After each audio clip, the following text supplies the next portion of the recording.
Welcome to Transformed Transformational, a Teach Beyond podcast. I'm Keane. And I'm Heather. We're here to explore what it means to be transformed in our own lives and how that overflows to living lives of transformational impact in our communities. This is a special Minisode as we start season 4. Heather and I are joined by two of our Teach Beyond colleagues for this conversation. Yes, we have Brian Delamont joining us, Executive Vice President of Teach Beyond and Director of Mission Engagement.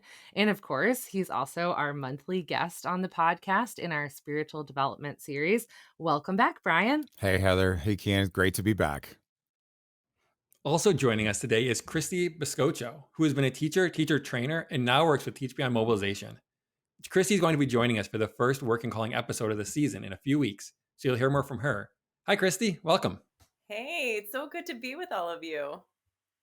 Yay. As we kick off this new season, we thought it'd be fun to do a quick catch up on what's been going on since the end of season 3. So we're chatting today, all of us together, about something that we've been up to over the past few months while we've had a break from the podcast. So that's the question that we're going to toss around today. What's something that you've been up to since the end of season 3?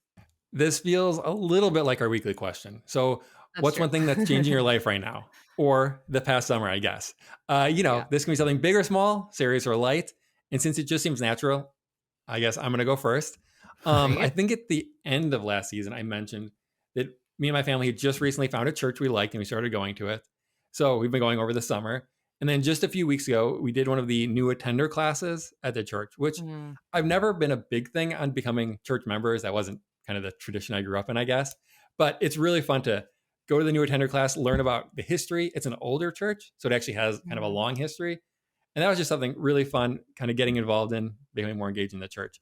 And it feels like a really big deal to kind of have a church home now.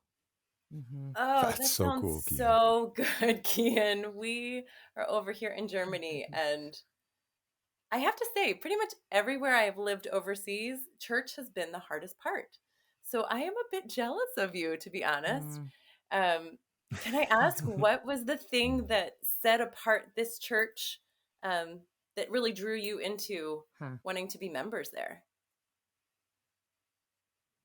Sure.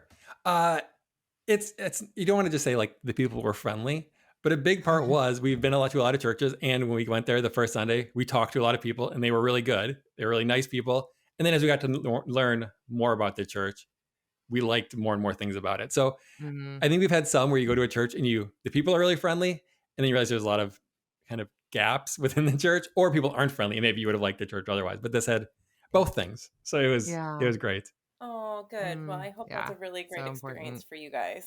Thank you so much. Well, one thing, I'll go next. One thing that I've been up to in the past few months is actually starting an Etsy shop and an Instagram account that I've called Hold Both Co. And I think I've talked on the podcast before maybe about the phrase hold both. Last year was like my phrase of the year. And with that, it was it just helped me to hold the tension between two things that I was feeling at the same time, or kind of two opposing things, that realizing those can be true at the same time. And so I paired that with some hand lettering that I was doing. And so hand lettering is like modern calligraphy. And so at the encouragement of my brother and a good friend, they were like, they've been bugging me for a few years now to start an Etsy shop. And I realized I needed a specific outlet that was not related to work, that was, something totally different. I don't know if you guys have heard this phrase before. If you work with your hands, then you rest or have fun with your mind. And if you work with your mind, you rest with your hands, like to do kind of the opposite. And so I think the like physical act of just like putting pen on paper helps me to rest and is enjoyable for me. And so being able to do that for friends, for family members has been really fun. And now getting to do that for people I don't know either via the Etsy shop has been really fun. So, and then even with this Instagram account, it's caused me to like notice and look for Hold Both in just as I'm, scrolling through Instagram. I like see it now and share some of what other people are doing on there. So anyway, that's been something that I've been up to and has been a mindset shift, an intentional rest piece, and also just a fun outlet. Sweet. That is awesome. I actually just recently learned you were doing this because I was on Instagram and I saw this suggested channel to follow, and it was Hold Both Co. And it was like, oh, Heather would really enjoy that. That seems like something perfect for her. That was her like word of the year last year. And then I found out about 2 weeks later that it was you. So Yes. it is great. Surprise. Yes. Oh It's a my really good goodness. channel. It's awesome. Yes. Oh my goodness. Yes. Yeah, Thank well, you. I've been Yes, personally Keane is a blessed. recent follower, so I've been personally blessed by your hand lettering. I save everything you send me that you've hand lettered. I think it's beautiful. aw. Yeah, it's amazing. Thanks, guys. What about you, Brian? What has been going on for you over the past few months? Boy, it's been a lot. A lot in like all the extremes and all the really good stuff down the middle too. So, one of the great things was our son Dan got married to Carissa, which was just this beautiful Yay. celebration and just really two families coming together in such a cool way, such a great God story. Neat. And then another part of our summer was my wife's mom, who's also a mom to me, passed away. And so at 87, she is now with Jesus, who she loved dearly. And her name was Faith, just a single name, no middle name, because she was just this miracle baby for her parents. And she lived an incredible life of faith. So it's been sort of both ends of the spectrum, if you will, accompanied by great times with family and friends through the summer. Like I've had opportunity to have my guitar in my hands more, and that's been just really satisfying. It's good to have calluses back again, and just to feel that that's a part of my voice again. Kind of, I like what you said, Heather, about your mind and your hands and how they engage differently, in our brains. And for me, having that guitar back in my hands has been a lot of that. It's been real great therapy in every emotional context. Yeah. Yeah.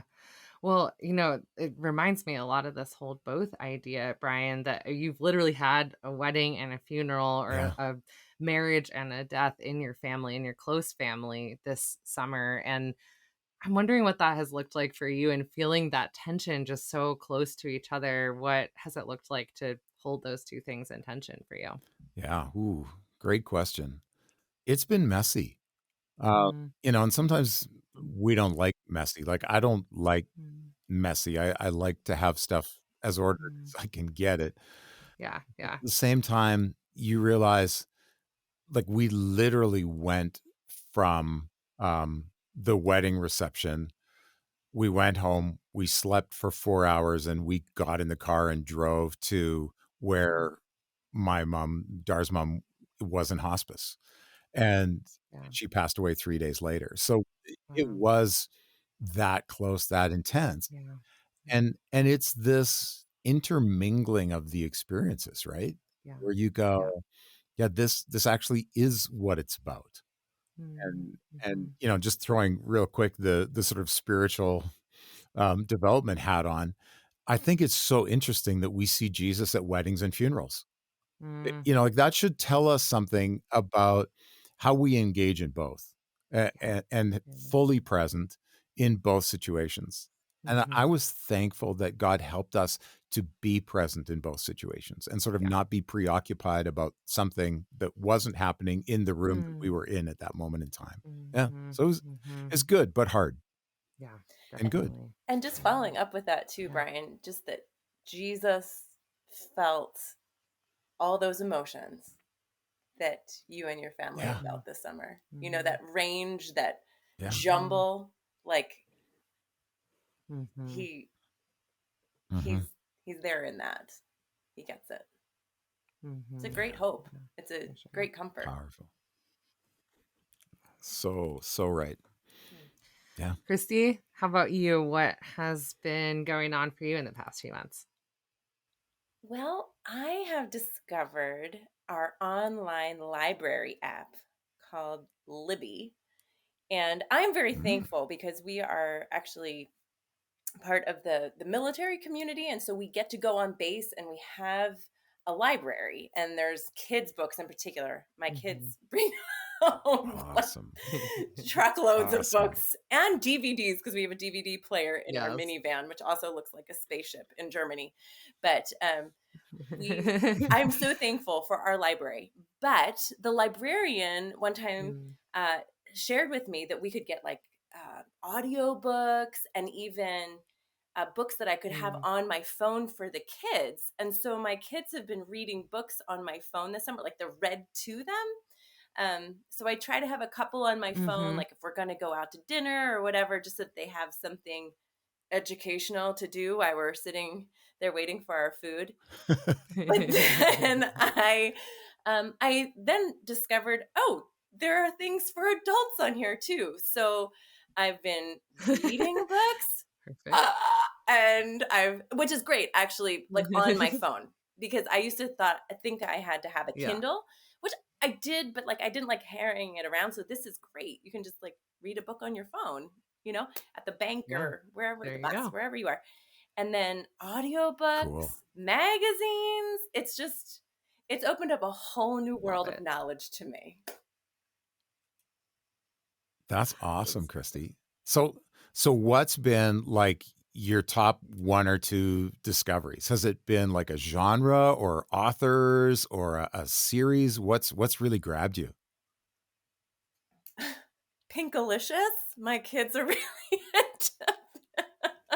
It's a That's out of my field of vision. I got to tell you. So help me with that. It's new for me too. So it's just these cute little stories about different colors and things like that. So that's really cute. I have to say that I love the Berenstain Bears. So like there are some Berenstain Bears and Frog and Toad, and so like bringing back the old stuff.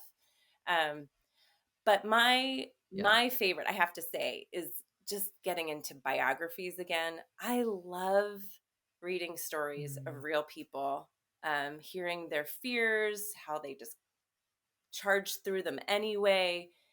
I think too often in life, I imagine people to not truly be human.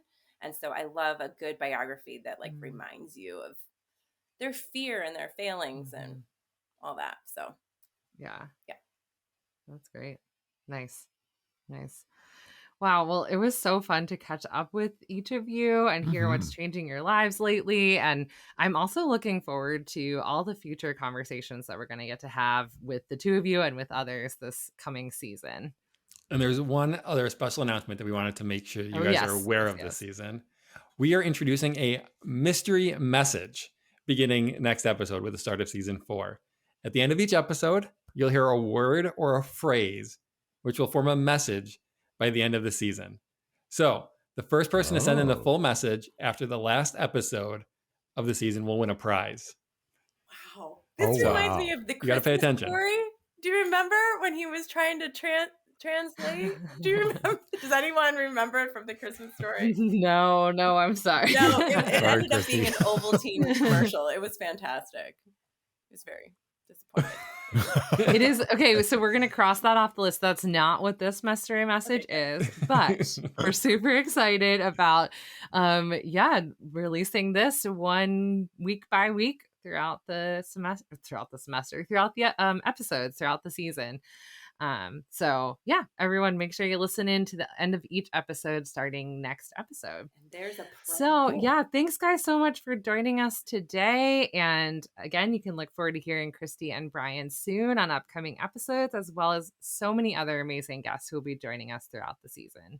On that note, be sure you're subscribed or following the show so you don't miss the first episode of the season coming the first Friday of October. To help more people find the podcast and hear about Teach Beyond, we'd love it if you would leave a rating or review and share the show with a friend. And as always, you can reach us at podcast@teachbeyond.org. We'll see you again soon.